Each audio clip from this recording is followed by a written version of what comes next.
आप मेरे पीछे जो देख रहे हैं ये इंडिया का मोस्ट वायरल ब्रिज है जो कि गुजरात अहमदाबाद में स्थित है और इसका नाम हाटकेश्वर ब्रिज है। इस ब्रिज की कहानी सुनकर आपको समझ आ जाएगा कि क्यों हमारा देश भारत अगले 500,000 साल बाद भी यूएस, यूके, चाइना की बराबरी नहीं कर सकता। तो 2015 के आसपास ये ब्रिज बनना शुरू हुआ और 2017 में इसका इनॉग्रेशन हुआ करीब 42 करोड़ की लागत से। ब्रिज बनने के कुछ ही समय बाद इसमें गड्ढे पड़ने शुरू हो गए और फिर से गड्ढे भरे गए, थोड़ा रिकंस्ट्रक्शन हुआ और इस प्रकार से कुछ ही सालों में वापस 9 करोड़ रुपए लग गए। लेकिन ये भारत के गड्ढे हैं कि मानते नहीं। ब्रिज बन चालू कुछ समय तक होता रहा और 2021 में इस ब्रिज को परमानेंटली बंद कर दिया गया।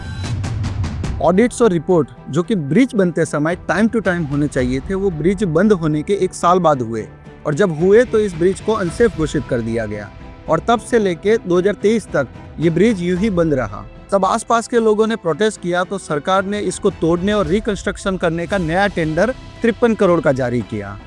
तो आप देख रहे हैं कि 8 साल से ये ब्रिज वैसे के वैसे ही खड़ा है। 50 करोड़ ऑलरेडी लग चुके हैं और अब नए 53 करोड़ लगेंगे। लेकिन कहानी यहीं खत्म नहीं होती। नए 53 करोड़ वाली बात जब मीडिया में चली तो बहुत हाई हल्ला हुआ और फिर सरकार ने इसके रिकंस्ट्रक्शन का प्लान स्थगित कर दिया और फाइनली ब्रिज निर्माण के 10 साल बाद यानी 2025 में ये तय हुआ कि इसको पूरी तरीके से तोड़ दिया जाएगा, जिसकी अतिरिक्त लागत 4 से 5 करोड़ रुपए होगी। अब सरकार कह रही है कि हम कंपनी से पैसे वसूल कर लेंगे और कंपनी कोर्ट में कह रही है कि हम इसके उत्तरदायी नहीं है। अब इसमें पता नहीं आगे क्या होगा और कुछ हुआ भी तो इसमें जनता का क्या लाभ होगा वो भी नहीं पता। फिलहाल लेटेस्ट न्यूज़ ये है कि 2026 में इस ब्रिज को पूरी तरीके से तोड़ दिया जाएगा और इस चौराहे को 2015 वाली स्थिति में अंडू कर दिया जाएगा। तो इस कहानी का सार ये है कि 10-11 साल एक बहुत बड़ा समय होता है। यूएई ने 5 साल में बुर्ज खलीफा बना दिया था और कितना शानदार है आप खुद देख सकते हैं।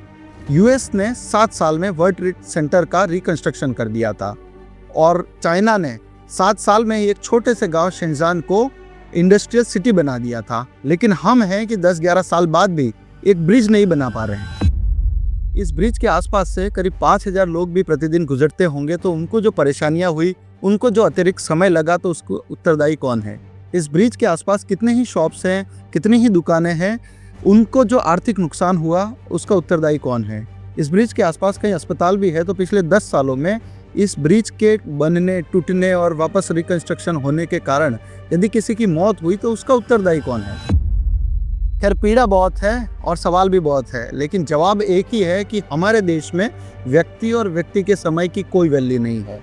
हमारा सिस्टम ऊपर से लेकर नीचे तक 1000% करप्ट है और ये सिर्फ एक शहर, एक राज्य, एक ब्रिज, एक सरकार की बात नहीं है। भोपाल, दिल्ली, मुंबई, बेंगलुरु, उड़ीसा, राजस्थान, बिहार, सबकी एक ही कहानी है। इरफान खान की एक फिल्म का डायलॉग था कि सरकार भ्रष्ट है, ये सच नहीं है। भ्रष्टाचार के लिए ही सरकार है, ये सच है। और एक सच ये भी है कि आज जो हमारी स्थिति है, इसको देखते हुए अगले 500,000 साल बाद भी आज जो चाइना है, आज जो यूएस है, आज जो यूके है, इसके हम करीब भी नहीं पहुंच सकते। यही सत्य है।